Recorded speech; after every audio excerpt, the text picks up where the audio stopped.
Un canal libre e independiente. Cinevisión, Canal 19.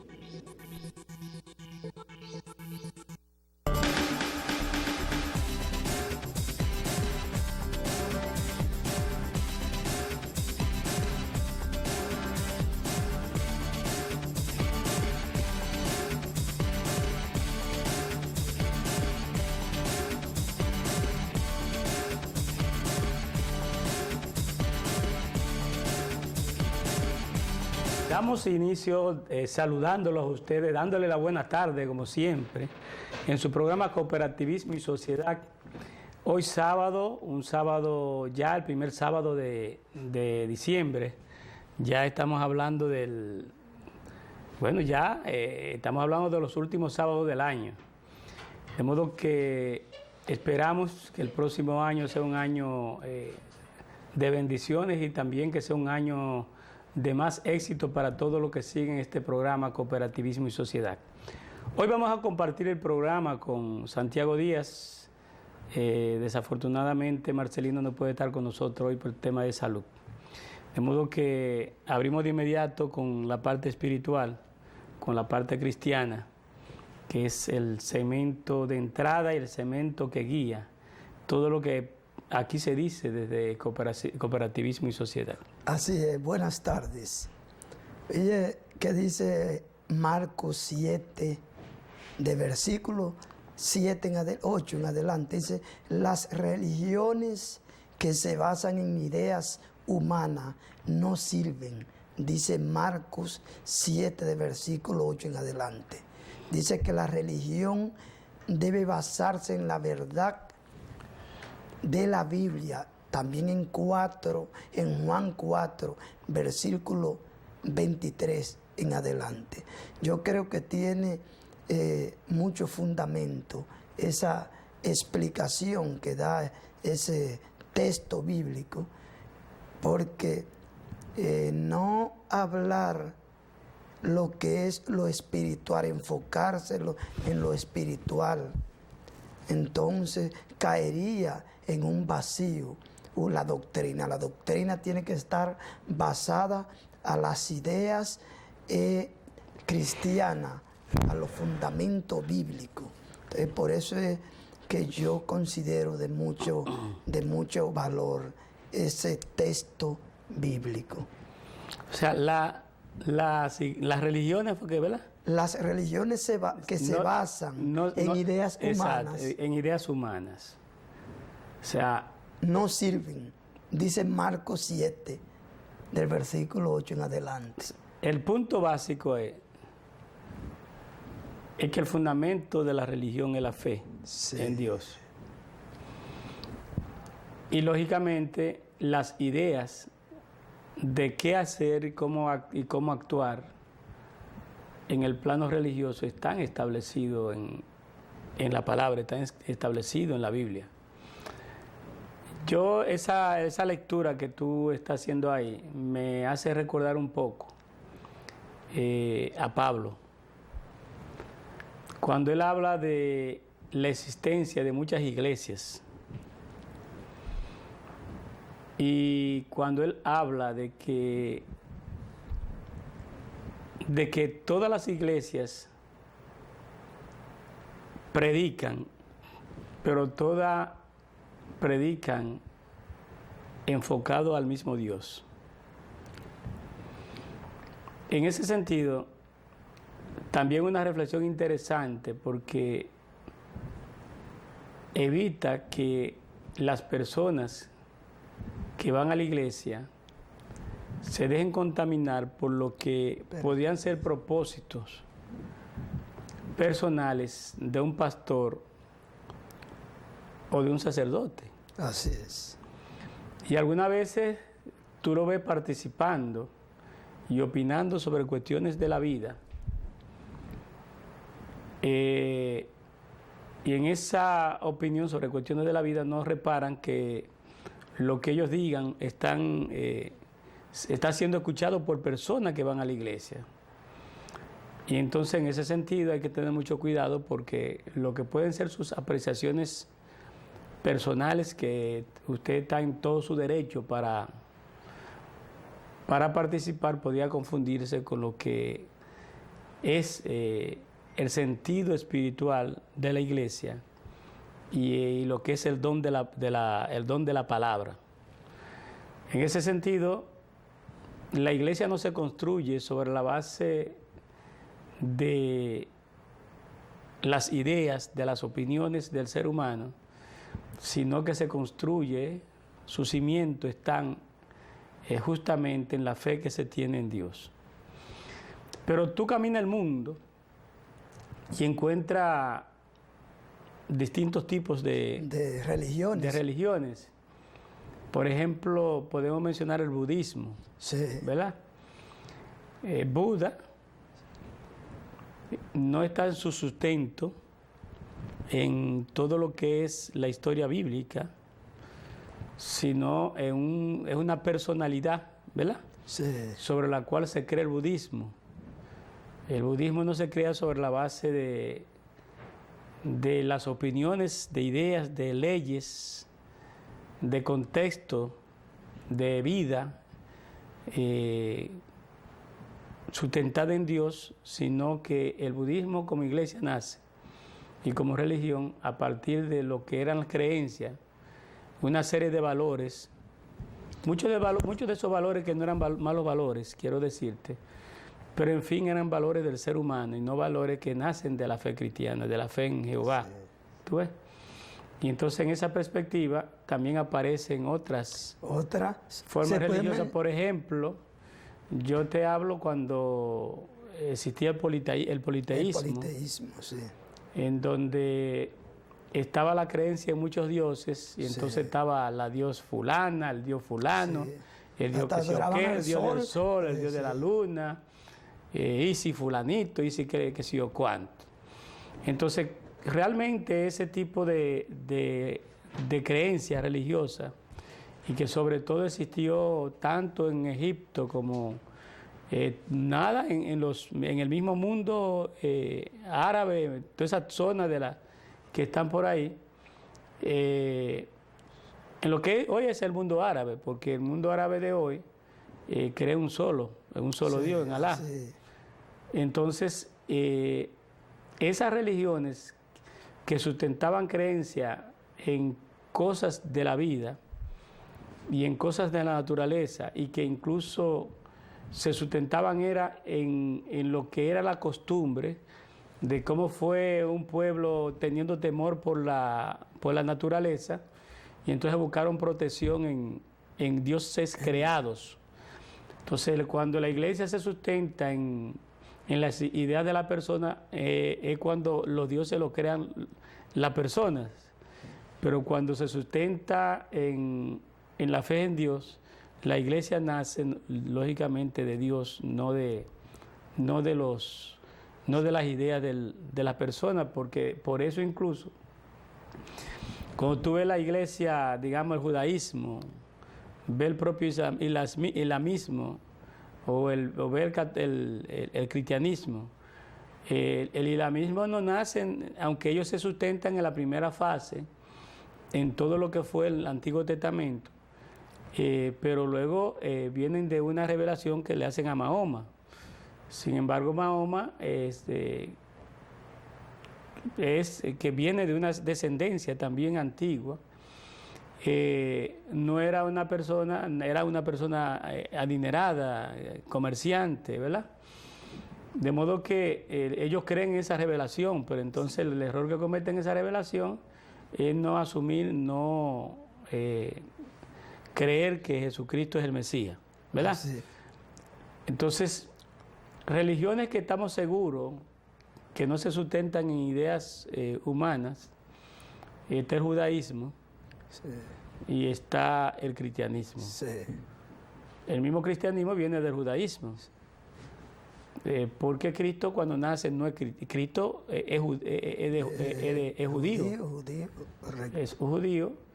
Y el judaísmo nace de uno de los hijos de los 12 hijos de Jacob, que luego se llamó Israel por mandato de de Dios.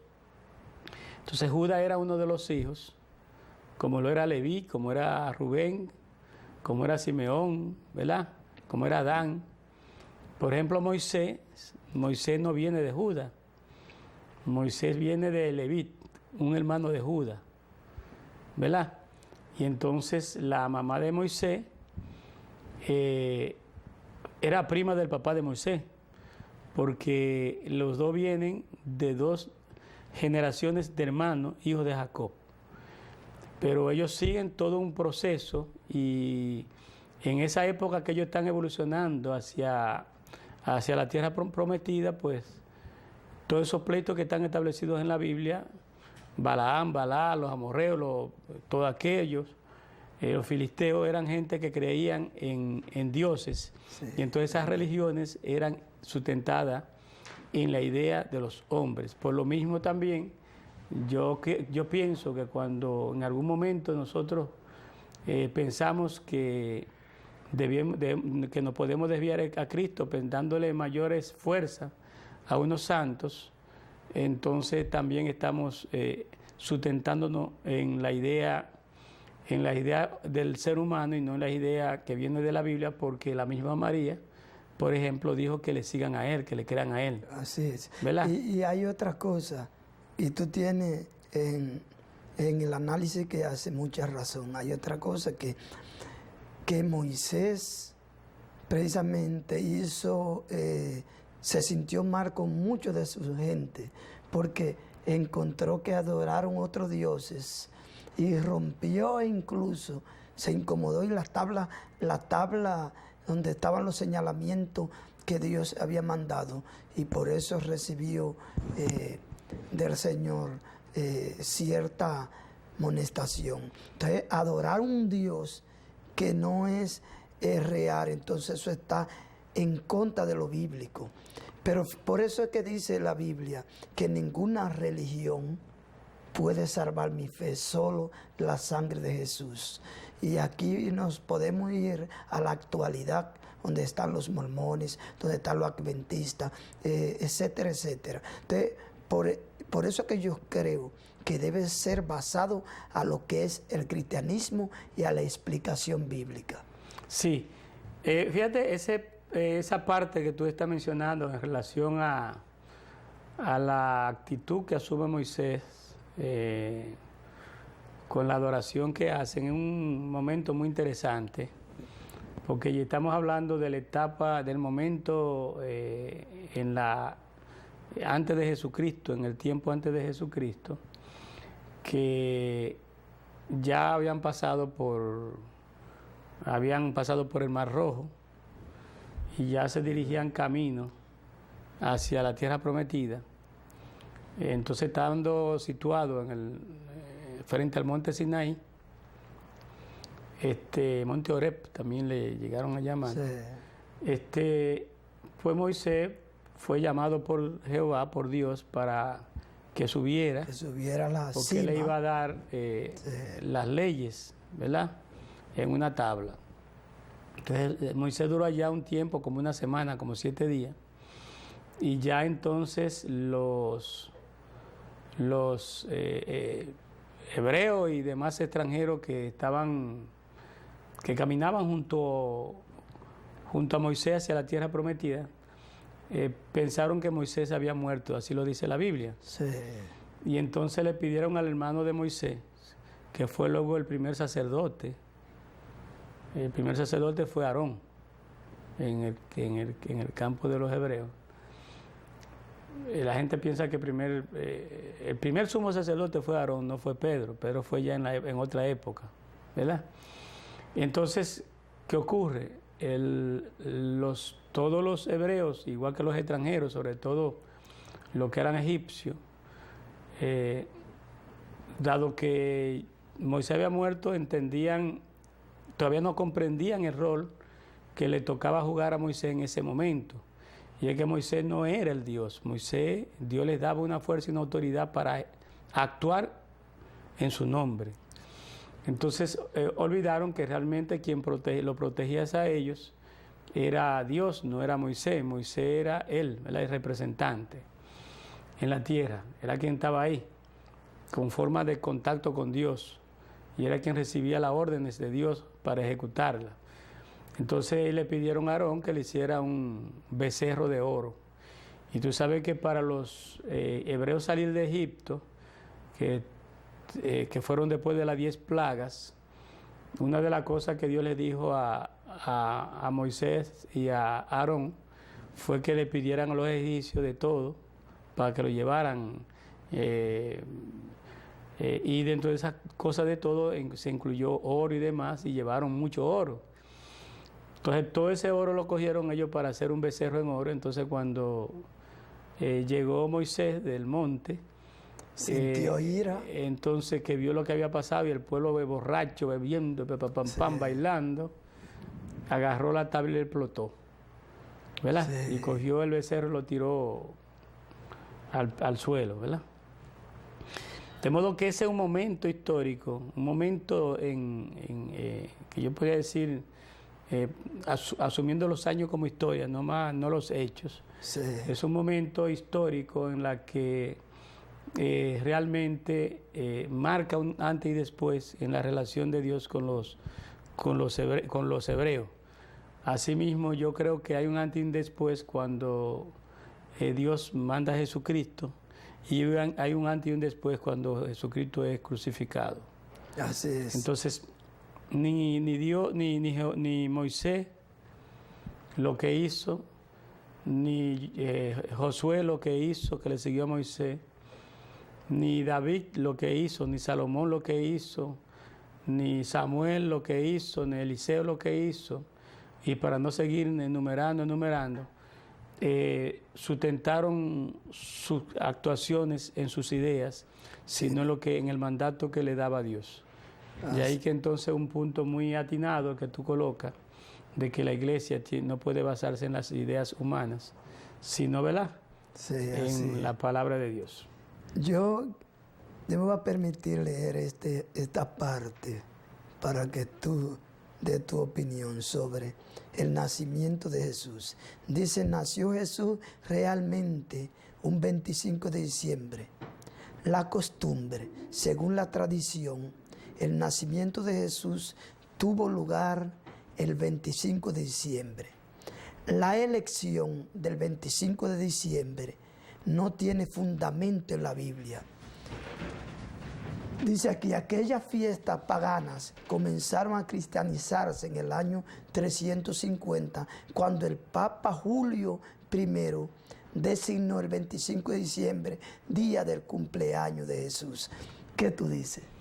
Mira, de nuevo, y tú sabes que los papas han cometido muchos errores.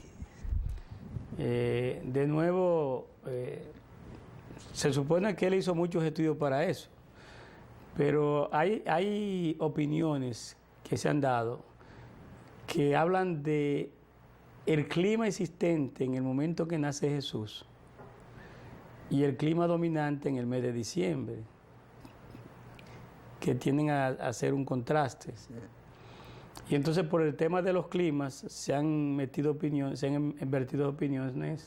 de que no nació para esa época. Yo te voy a decir una cosa. La gente que tiene fe no le da valor a eso. Sí. Que cuando nació Jesucristo, que cuando murió Jesucristo, no. Yo son cosas que incluso en mi vida no le doy relevancia. Yo sí sé que el 25 sirve para beber y comer mucho. Sí, sí. ¿Verdad? Sí, para eso es que sirve. También yo sí estoy seguro que el primer mes en cuando se comenzó a establecer los meses del año no era enero. ¿Cuál era? Fue porque ese mes, eso fue ya luego cuando se va ajustando la cosa a la rotación de la Tierra y demás. Sí. Ese mes fue el mes Abib, que fue el mes en que salen los hebreos de Egipto, pero que es el día que salieron fue cuando los egipcios, los hebreos cumplieron 400 años en Egipcio, en el mismo mes, ¿verdad? Que por eso lo sitúan entre marzo y abril. Sí, marzo y abril. Por eso tú observas que a partir de agosto te llama a la atención los nombres de los meses, porque septiembre viene de séptimo y no es el séptimo mes. Sí. Septiembre es el noveno. Sin embargo, septiembre viene de séptimo. Octubre viene de 8. Noviembre viene de 9 y diciembre de 10. ¿Qué significa eso? Que este calendario de esa época tenía 2 meses menos que el que tiene ahora. Correcto. No aparecía diciembre. Por eso marzo es el mes 1. El mes 1. Abril es el mes 2. Mayo es el mes 3. Junio es el mes 4. Julio es el mes 5. Agosto es el mes 6. ¿Tú ves? Y así va subiendo. Entonces septiembre es el mes 7. Septiembre es séptimo. El calendario 9 Exacto. meses o 10. 10 meses. Entonces, luego ya cuando tú llamas completamente el ciclo de la rotación, se dan cuenta de que falta tiempo, entonces ya lo adaptan y establecen eso. Así como tú sabes, porque tú sabes que el mes de agosto y el mes de julio tiene 31 días por idea no de Dios, sino de ideas humanas. De ideas humanas. ¿Tú entiendes? Porque comenzaron a hacer lo que adaptación por el tiempo. Augusto, ¿por qué le pone 31 días también? Bueno, porque julio. Sí, pero y tú sabes que también los romanos comenzaron a contar el año 1 a partir del nacimiento de Cristo. De Cristo. Sí, claro, tenía un valor extraordinario el nacimiento de Cristo. No, y de hecho, veníamos conversando ahorita y que tú hablas, que a ti que hablar de ese tema. Pero vamos a hablar eso ahora, vamos a irnos primero a la primera pausa comercial y seguimos hablando después de eso. De hecho, por eso el mundo se divide en antes de la era cristiana y después de la era cristiana. Sí. Entonces, si es después de la era cristiana, entonces primero Cristo muere. Porque ¿cuántos años dura Cristo predicando ya como hombre, persona, como... ¿Tú entiendes? No son los 33 años de vida, son pocos años. Y ahí está en la Biblia todo eso. Entonces, señores, vámonos a la primera pausa comercial y en breve regresamos con ustedes, su programa Cooperativismo y Sociedad.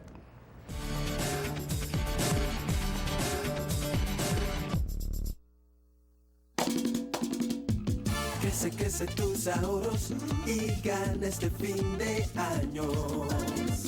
Crece tus ahorros y con un viaje te premiamos. Por cada 500 pesos que deposites mensual en tus cuentas de ahorro Banreservas, generas un boleto electrónico con el que participas para ganar 5 premios semanales de 25,000 pesos y el premio final de un viaje todo pago para 2 personas. Banreservas, el banco de los dominicanos.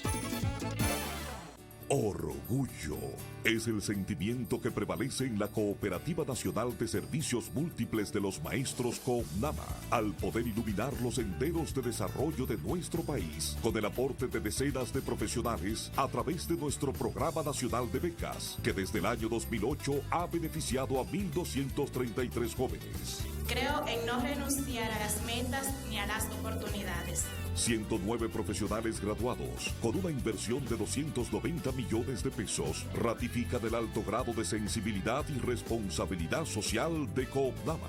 A nombre del Consejo de Administración, a nombre del Consejo de Vigilancia, del Comité de Crédito y de todo el staff administrativo de nuestra institución, pero sobre todo de nuestros asociados que acogieron con gran alegría, como una necesidad, este programa.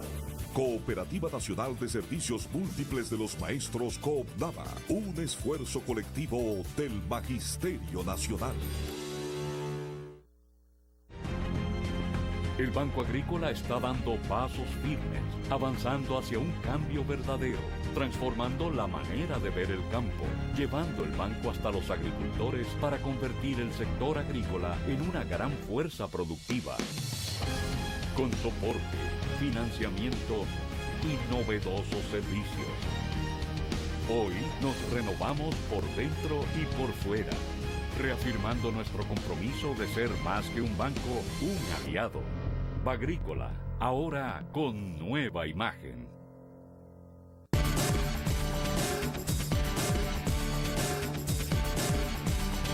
Santiago, entonces el tema un poquito se ubicaba así, en esa forma. Entonces tú querías como hablar de algo en ese sentido. Yo quiero explicar, bueno, uno va en la misma línea, pero en este caso yo me voy a referir a lo que es la historia y lo que hemos explicado aquí en el segmento espiritual. Todos esos son hechos históricos que ocurrieron, porque la misma vida, el nacimiento y vida de Cristo, esos son hechos históricos de lo más relevante que se registra en la historia. Como este es un programa educativo y siempre expresamos temas de actualidad y temas históricos de todas las áreas, yo quiero hablar un poco de lo que es el nacimiento de Cristo. Hay quizá algunas ideas que muchos no estén de acuerdo o estén de acuerdo. Miren, hay personas que dicen que Cristo nace en la época prehistórica, en la prehistoria. Y yo quiero hacer una breve explicación, Nicolás, de lo que es la historia y sus divisiones. La historia se divide en dos grandes partes, que es prehistoria e historia. En realidad, todo lo ocurrido en la humanidad es historia, pero fue necesario dividir la historia en prehistoria para diferenciar los hechos más antiguos de lo más reciente. ¿Cuándo inicia, Nicolás, la prehistoria? La prehistoria inicia con la aparición del hombre como especie Homo. Recuerda que ahí nace el Homo habilis, erectus, el neandertal, etc. Y lo que es toda la era primaria, ahí es que inicia. Entonces, cuando aparece la escritura, de que es donde termina la prehistoria, que es la etapa más larga de la humanidad o de la propia historia, termina en la escritura, con el nacimiento de la escritura. A partir de que nace la escritura, entonces se le da legalidad a través de la fuente escrita a la historia, y se conoce como historia a todo lo que nace a partir de la escritura. Entonces, cuando Cristo nace, ya hacían cientos de años que el planeta estaba y había mucha gente en el planeta. Entonces, Cristo nace en la edad antigua. Ustedes saben que la edad antigua es una de las edades de la propia historia. Inicia con la invención de la escritura y termina en el año 476, año en que cae el Imperio Romano. Luego después inicia la Edad Media en el año 476 y termina en el 1453, cuando Constantinopla es invadido por los turcos. Luego después entra la Edad Moderna. Es importante que ustedes, amigos televidentes, como siempre, pongan atención a esto, porque yo me estoy refiriendo a la historia universal, no a la historia de los continentes, que esos son otras edades de los continentes. La Edad Moderna inicia en el 1453 y termina en el año 1789, cuando estalla la Revolución Francesa. Y a partir de ese 1789 hasta la fecha actual, entonces aparece la edad contemporánea. Cada una de esas edades tuvo hechos de relevancia y por eso fue cambiando cada edad hasta llegar a la actual. Entonces, si tú analizas el nacimiento de Cristo, cuando ya había una población, cuando ya habían gobiernos, si se puede decir así, Nicolás, establecido, rey establecido, ya eso fue en la edad antigua. Yo quería hacer esa explicación y me gustaría que tú des tu opinión sobre eso. Mira, ¿cuál es el tema? Yo comparto con tus opiniones, pero es importante muchas veces hacer una serie de precisiones porque los economistas, somos economistas y vemos la historia económica y solemos analizar la sociedad por sus formas de producción, sus sistemas. Y fíjate que incluso en el mundo se habla y que puede confundirse la era antes de Cristo, la era después de Cristo. Nosotros estamos claros, por ejemplo, los economistas, que los sistemas económicos primitivos corresponden a la prehistoria. Estamos claros que el libro de Platón, los libros de los pensadores griegos, se escriben antes de Jesucristo. ¿Verdad? Sí. Estamos claros. 5000 años antes de Cristo, me parece. Sí, estamos claros, o sea que ya había aparecido la Escritura. Sí. Estamos claros que la Biblia fue escrita. Comienza a ser escrita por los patriarcas. Sí. ¿Verdad? Y que luego la siguió escribiendo Moisés. A partir del nacimiento de la Escritura. Josué y así siguieron, ¿verdad? De modo que, ¿cuándo inicia la Escritura? Es la gran pregunta. Es la gran pregunta, sí. Es lo primero. Segundo, nosotros le damos importancia a cómo evoluciona la división social del trabajo a través de los tiempos. Porque para nosotros... Y ahí es prehistórico, entonces, la evolución de los trabajos. Entonces, la primera, sí, exactamente. Sí, porque por ahí aparece, excúsame, lo que es el paleolítico. Y el otro punto que le damos importancia era cómo vivía la persona. Sí. La primera etapa de vivencia de la persona era en forma de nómada, una vida nómada, que vivían moviéndose de un lugar a otro, según se acababan los alimentos, o según tenían la necesidad de protegerse, de seguridad. ¿Y cuándo comienza a verse el tema de la división social del trabajo? Cuando el ser humano no solo se ve en la precisión de vivir de fruto, sino también de vivir de la pesca. Sí.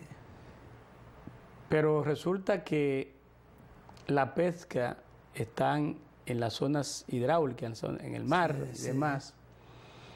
Y poco a poco el ser humano va cambiando de estilo de vida. Evolucionando. Pero un punto importante, cómo el ser humano va descubriendo el fuego, que también va planteando otros temas importantes hasta que va apareciendo la ganadería posteriormente. Y todo eso aparece en lo que es los sistemas económicos primitivos. El Imperio Romano es una forma antigua de producción. Sí, así es. Y en tanto forma antigua de producción, la esclavitud dominaba. Sí. Pero la esclavitud se extiende, porque luego se moderniza la esclavitud con el feudalismo, pero tiene mucha... Lo único que ya las libertades van ampliándose. De modo que en base a eso, replantea el tema en otra perspectiva. Sí. Tendencia a coincidir, pero no con exactitud. Sí. Y te lo digo más fácil. Jesucristo nace en la época del Imperio Romano. En la época del Imperio Romano, que es en la edad antigua. En la edad primitiva. Sí, que es la primera edad de no las edad, edades. sino digamos época primitiva. Es época primitiva, correcto. Para no hablar de edades, porque las edades son otras, ¿verdad? Sí. Pero, ¿cuándo empieza la historia? Correcto. Comienza para mí a partir de la escritura. Pero la escritura estaba antes. La escritura estaba antes. Es un tema que los historiadores tienen que seguir investigando. Mira, el problema es... ¿Cuándo nace la escritura? Pero fíjate, la escritura, antes de la escritura, apareció lo que es la evolución del hombre, que no estaba la escritura. Y por eso, exactamente. Y por eso que se coloca el término prehistórico. Sí, lo que pasa es que también se le llaman prealfabético. Sí, lo que pasa es que la escritura que existía en esa época, y que de ahí nace una serie de el hebreo, egipcio y demás. Por ejemplo, tú veías la escritura egipcia en papiro, ¿verdad? Eran figuras, pero esas figuras se leían, ¿verdad? Y eso es escritura. Sí. Eso es escritura. Entonces, ¿qué es lo que yo quiero decir? Es que la historia no solo expresa con escribir, sino con los hechos. No, yo te entiendo. Con los hechos, porque lo que hace la escritura es escribir los hechos. Sí, correcto, es así. Exacto. Era por ahí que estaba. Era por ahí que yo iba, ¿tú entiendes? Sí, yo te entiendo. Lo único que para fines de la civilización se enmarca en esa visión. Correcto, lo que hay que señalar. Es cuando aparecen hechos que merecen hechos, correcto. Cuando aparece la escritura, pero en realidad todo es historia. Sí. Y así lo dicen los grandes historiadores. Entonces, por ejemplo, en la época romana, ¿había historia o había prehistoria? No, bueno. ¿Ya estaba la escritura, sí o no? No, ya estaba la escritura. Y sin embargo, la época romana tú la situaste no en la historia, sino en la prehistoria. No, porque... ¿Cómo fue? ¿Cómo es? Sí, no es que te quiero confundir. No. Es para ponerte a pensar un poquito, porque yo sé que tú piensas mucho y por eso sabes. No, pero yo quiero sabes pensar, entonces a mí me gusta eso. Y si quieres te lo voy a dejar para que el otro programa tú se lo expliques todavía mucho más amplio. Entonces, ¿dónde tú sitúas el Imperio Romano? ¿En la historia o en la prehistoria? No, en la historia. En la historia ahora. Tú estás en la prehistoria. No, porque oye, es que yo... ¿Dónde tú sitúas la época de Moisés? Mira, en la historia. En la historia, ¿verdad? Sí. Ahora tú estás cambiando. No, mira, no. ¿Y dónde tú sitúas? Parece que no me di a entender. ¿Dónde tú sitúas la época de Jacob? En la historia. Porque oye, donde yo entonces, coloco... espérate. Sí, pero es bueno eso. O sea que la historia empieza antes de... Jacob divide el momento de la historia y la prehistoria. No. Lo que divide... pero espérate, hay otro punto más. Sí. No. Noé también escribió. Sí. No, porque lo del diluvio lo escribe Noé. Oye, es que ellos... Entonces, ¿cuándo empieza la historia? Cuando se cree el mundo. La historia empieza con la invención de la escritura. Con la invención. Y yo, parece que tú no me pusiste atención. No, yo no. Cuando yo acababa de decir eso. Yo no te estoy contradiciendo. Sí. El tema está en que yo sigo persistiendo que los sistemas educativos de nuestros países no son sistemas educativos orientados a razonamiento, sino a repetir cosas, cosas que leen los libros sin pensar. Sí. Yo estoy seguro que a ti nadie te había puesto en esa tesitura. Porque, no, déjame decirte. Porque tú sabes lo que tú quieres, lo que estamos diciendo aquí, que la época primitiva corresponde a la historia. No, bueno, si tú te pones a analizar, cuando aparece el hombre sobre la tierra, eso es lo que es lo prehistórico. Cuando aparece el hombre. Y ahí resulta que cuando aparece el hombre... a desarrollarse el hombre como especie homo. Comienzan por eso yo hablaba de erectus, el hombre homo. Erectus, el hombre habilis, el hombre neandertal. Eso es prehistórico, Nicolás. Eso es basado en la ciencia. Es basado en la ciencia. Pero tú estás hablando de cristianismo, tú estás hablando de religión. No. Tú dijiste. No. Óyeme, pero escúchame. En base a la religión, ¿el hombre nace como homo o nace como hombre? No, es como evolución. No, porque yo no estoy hablando... Perdón, todavía, no es que te quiero colocar entre la espada y la pared. Sí. De nuevo te lo pongo así. Sí. En base a la teoría de la creación, ¿el hombre es creado como mono ¿O es creado como, No, pero yo no voy ahí. como Adán? No, pero yo no voy ahí. Ese concepto, porque... ¿Pero y por qué te quieren contestar? No, yo te voy a contestar. Porque tú me estás ligando la teoría creacionista con la teoría evolucionista. Entonces, y yo estoy hablando de la teoría evolucionista. Entonces, pues ahí es que yo quería llegar. Que desde el punto de vista de la teoría evolucionista. ¿Tú entiendes? Porque si te va la teoría de la creación, tiene que hacer otras precisiones establecidas ahí. Yo no me fui a la teoría. Lo que pasa es que la historia está escrita. No, yo no me fui a la teoría creacionista, yo me fui a la teoría evolucionista. Ya, ahora sí. Sí, pero te saliste de abajo, ¿verdad? Economista, no son fáciles. Oye, Santiago, yo quiero hablar un poco de economía solidaria. Sí. Pero yo quiero rescatar un poco unos elementos planteados ya hace como creo que fue en el 2010, sí. En una propuesta, o no una propuesta, sino un documento aprobado por el Cooperativismo Orgánico Internacional. Fíjense que el Cooperativismo Orgánico Internacional, primero hay que empezar con la Alianza Cooperativa Internacional. Y aunque hay también otros escenarios regionales, como la Asociación de Cooperativas de Centroamérica, el Caribe y América del Sur, que la CCSECA, y hay otro como la Asociación Mundial de Cooperativas de Ahorros y Crédito, que es la UOCO. ¿Cuál es la más amplia? La ASI. Porque la ASI, por ejemplo, la ASI es mundial. Sí. De todas las cooperativas. La CCCA es regional de América. La UOCO es mundial, pero es para las cooperativas de ahorro y crédito. Entonces, la mayor de todas, que incluye ahorro y crédito y de todos los tipos de cooperativas, es la ASI. Entonces, te comentaba que en ese trabajo, que es lo que se denominó el plan para la década de las cooperativas, a raíz de celebrarse incluso en las Naciones Unidas también el Día del Cooperativismo y declararse el año del cooperativismo ya creo que en el 12, algo así.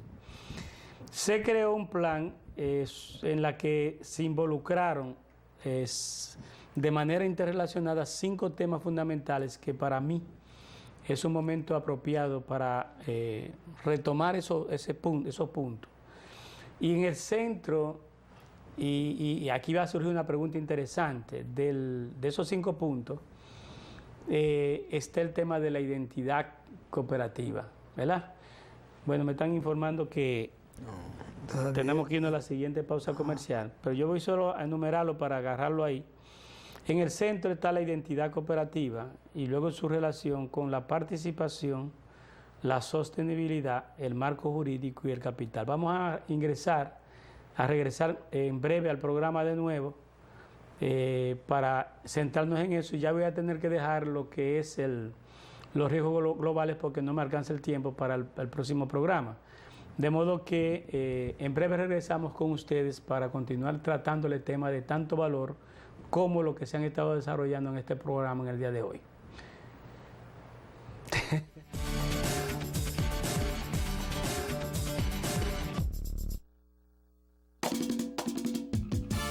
Crece tus ahorros y gana este fin de año. Crece tus ahorros y con un viaje te premiamos. Por cada 500 pesos que deposites mensual en tus cuentas de ahorro Banreservas, generas un boleto electrónico con el que participas para ganar 5 premios semanales de 25,000 pesos y el premio final de un viaje todo pago para 2 personas. Banreservas, el banco de los dominicanos. Orgullo es el sentimiento que prevalece en la Cooperativa Nacional de Servicios Múltiples de los Maestros CONAMA, al poder iluminar los senderos de desarrollo de nuestro país, con el aporte de decenas de profesionales a través de nuestro Programa Nacional de Becas, que desde el año 2008 ha beneficiado a 1.233 jóvenes. Creo en no renunciar a las metas ni a las oportunidades. 109 profesionales graduados, con una inversión de 290 millones de pesos, ratifican el alto grado de sensibilidad y responsabilidad social de CONAMA. A nombre del Consejo de Administración, a nombre del Consejo de Vigilancia, del Comité de Crédito y de todo el staff administrativo de nuestra institución, pero sobre todo de nuestros asociados que acogieron con gran alegría, como una necesidad, este programa. Cooperativa Nacional de Servicios Múltiples de los Maestros COOPNAMA, un esfuerzo colectivo del Magisterio Nacional. El Banco Agrícola está dando pasos firmes, avanzando hacia un cambio verdadero, transformando la manera de ver el campo, llevando el banco hasta los agricultores para convertir el sector agrícola en una gran fuerza productiva. Con soporte, financiamiento y novedosos servicios. Hoy nos renovamos por dentro y por fuera, reafirmando nuestro compromiso de ser más que un banco, un aliado. Bagrícola, ahora con nueva imagen.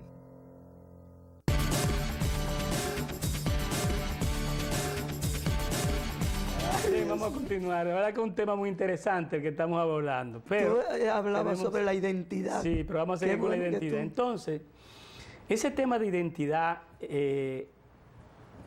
es tan importante que muchas veces nosotros estamos practicando y actuando en las empresas cooperativas y decimos que somos cooperativistas y cooperativistas. Y entonces yo quisiera un poquito hablar de la identidad. La identidad tiene dos partes fundamentales. La parte que no se ve y la parte que se ve. Y muchas veces, como la parte que se ve es la que captan los sentidos, ¿verdad? ¿Cuánto es el sentido que tiene el ser humano? Cinco sentidos. Entonces, como la parte de la entidad que captan los sentidos, en general estamos hablando de cooperativismo, sobre todo aquellas personas que no están tan adentro en el conocimiento y en el sentimiento de lo que es el cooperativismo, el sentimiento de identidad del cooperativismo. Siempre estamos hablando por oído. Yo recuerdo un académico que yo tuve, un profesor que yo tuve en la universidad, de finanzas públicas, y él dijo, es que fulano de tal habla de economía por oído, él no es economista, decía él.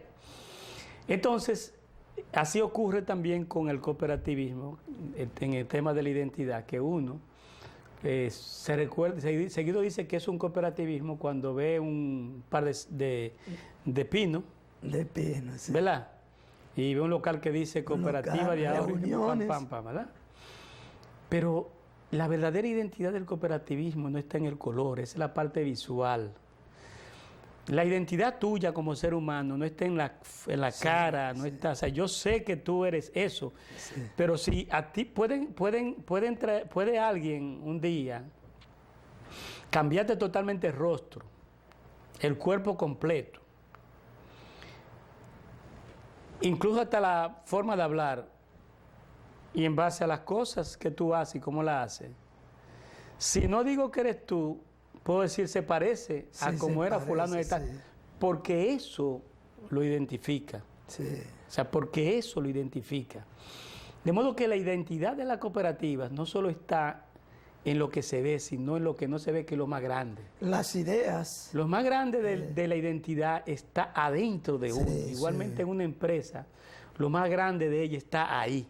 Y un tema central en eso que no se ve a simple vista, pero que se siente, es la cultura de comportamiento interior, sus creencias, ¿verdad? Sus creencias, su costumbre, lo que valora. Y sencillamente un tema tan importante como esto. ¿Cómo en función de lo que yo hago puedo agredir la identidad de una cooperativa? Eso es relevante. Yo soy crítico, fuertemente crítico de algunas corrientes en la República Dominicana que ven a las cooperativas sostenibles en la rentabilidad. También soy fuertemente crítico de que no se genere rentabilidad, porque de lo que se trata es de crear riqueza. Pero cuando yo veo que tú vas a declarar 1.000 millones de pesos, 100 millones de pesos, 400 millones de pesos, de dólares, de lo que sea en ganancia, ofreciendo un servicio a los empleados, a los clientes, a los socios, que no se puede ni comparar con lo que hace la economía capitalista, yo no creo que eso es cooperativismo. O sea, yo no creo que... No es una alternativa diferente a la sociedad. ¿Qué es lo que la sociedad hoy nos ofrece y qué identifica esa sociedad? El amor al capital, el amor a la riqueza, el amor al ahorro. Y ese amor, que es un tema que identifica de manera intrínseca a la sociedad,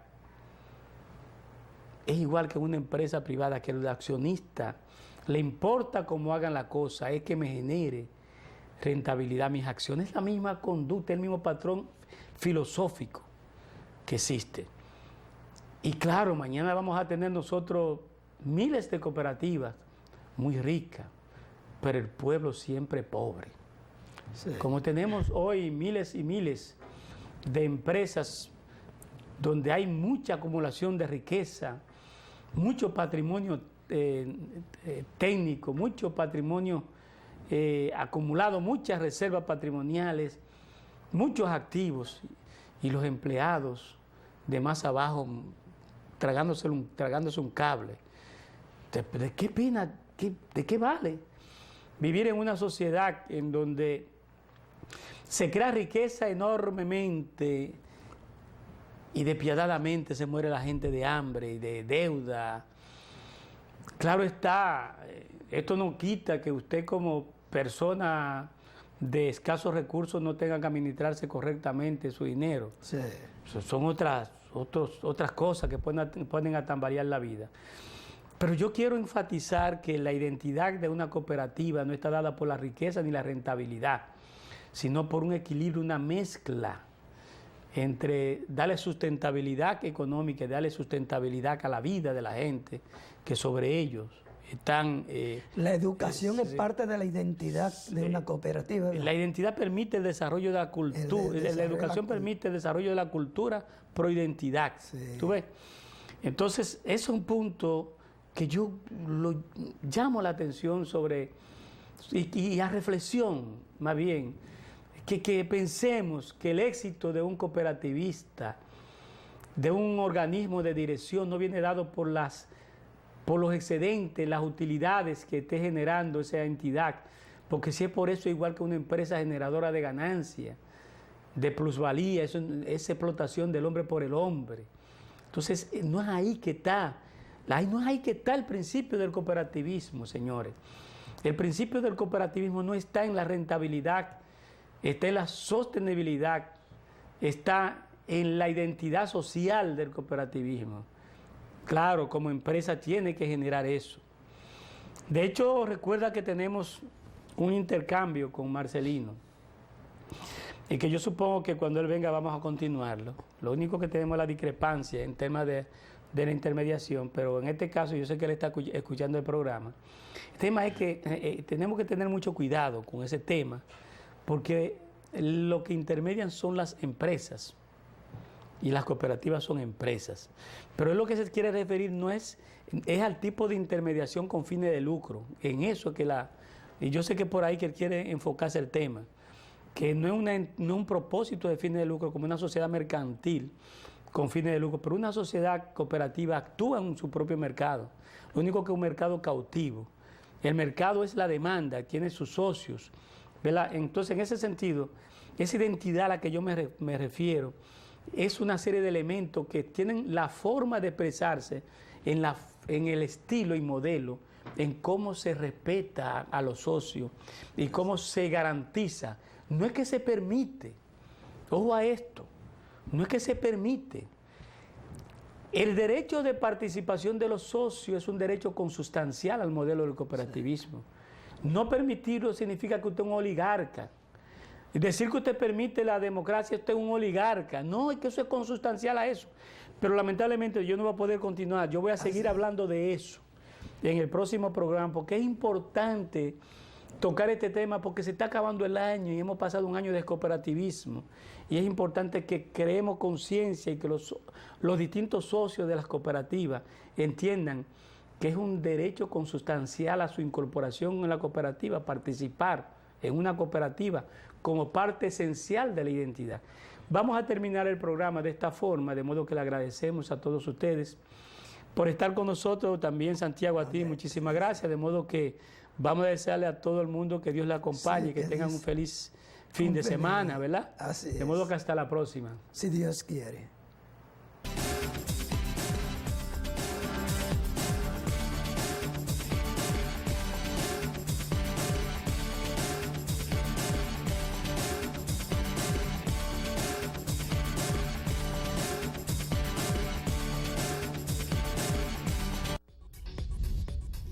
Usted está viendo un